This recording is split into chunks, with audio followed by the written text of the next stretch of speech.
ছোটবেলা থেকেই জেনে এসেছি মামিরা খুব রাগী হয়। মামিরা খুব দেখা যায় যে মামি বলতে একটা জিনিসকে আমরা খুব ভয় পেয়ে আসতাম। আমাদের একটাই মামি ছিল, আর তিনি যথেষ্ট বয়স্ক। আমরা অনেক ছোট ছিলাম, তো তাকে ভীষণ রকমের ভয় পেতাম।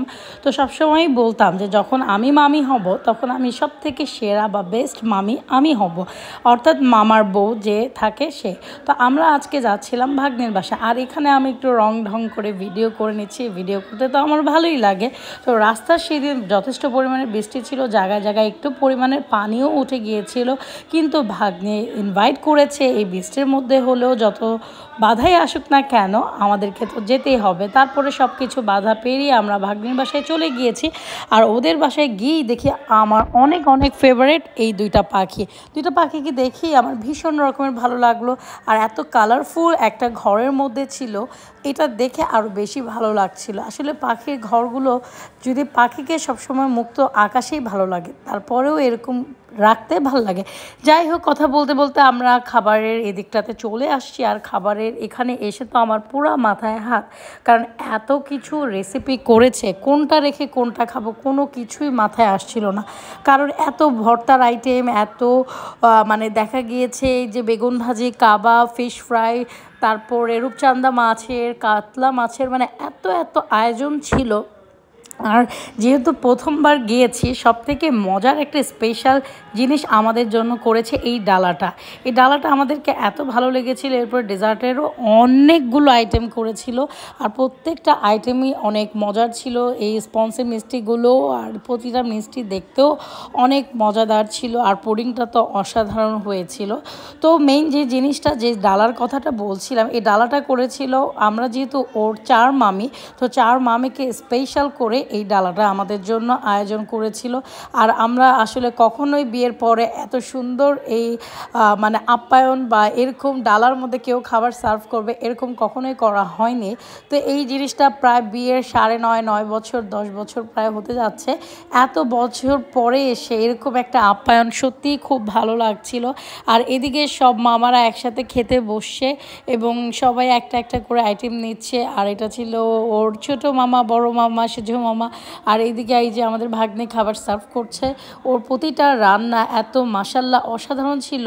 আর এখন আমরা মামিরা বসছি, সব মামিরা একসাথে সবাই খাবার সার্ভ করছিল, খাবার খাইয়ে দিচ্ছিল। সার্ভ তো অলরেডি করাই শেষ, তো একজন আরেকজনকে খাইয়ে দিচ্ছিল। এটা আসলে সব আমাদের ভিতরে একটা আন্তরিকতার আরও বেশি বহিঃপ্রকাশ পাচ্ছিল। এই ডালাটা আমাদের একজন আরেকজনের প্রতি আরও আন্তরিক, যে একটা থাকে না যে সব কিছুর একটা মজা বা আনন্দটা আরও বাড়িয়ে তুলেছিল।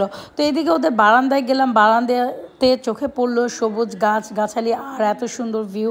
আবার আরেকটু ভিডিও করে নিলাম। আমার ভিডিও করি নিজেকে কাউকে শো অফ করার জন্য, দেখাবার জন্য না, মাঝে মাঝে আমি আমার ভিডিও শেয়ার করি বা দেই, এটা আমার ভালো লাগে। ভালো লাগা থেকে আর এখানে বাড়ির বাচ্চারা, ছোটরা সবাই একসাথে বসে ছাদে গিয়েছে। ছাদে গিয়ে ওরা তো গিয়ে অবাক, আর ওরা কেন, আমি নিজেও অবাক হয়ে গিয়েছি। এত সুন্দর গাছ, এত সুন্দর সুন্দর দেখা গিয়েছে ছাদের মধ্যে আম, লেবু, পুরো গাছে জুড়ে আমের ভরা, লেবু আরও অনেক কিছু রয়েছে, বা ফুলের যে গাছগুলো সেগুলো আমার ভালো লেগেছে। আর এই যে এখানে আমগুলো দেখতে পাচ্ছেন, আমগুলো একেবারে মজারই হবে, হয়তো অনেক মজার ছিল। তো এই যে পুরো ছাদটাও ঘুরে আসছে, আমরা ছাদটাতে গিয়েও দেখলাম। আসলে ছাদ বাগান আমার ভীষণ ভালো লাগে। আস্তে আস্তে আমিও, আমার ইচ্ছা আছে ছাদের বাগান করব। এখানে কত যে লেবু ছিল, আমি লেবুগুলো দেখে সব থেকে বেশি অবাক হয়েছি যে এত থোকায় থোকায় লেবু।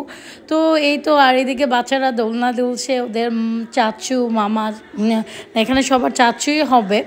তো এই তো, এই আজকে সবাই একসাথে হলে যেভাবে প্রত্যেকটা পরিবার যখন সবাই একসাথে হয়, সব থেকে বেশি আনন্দ, আন্তরিকতা কোনোটারই কোনো কম থাকে না।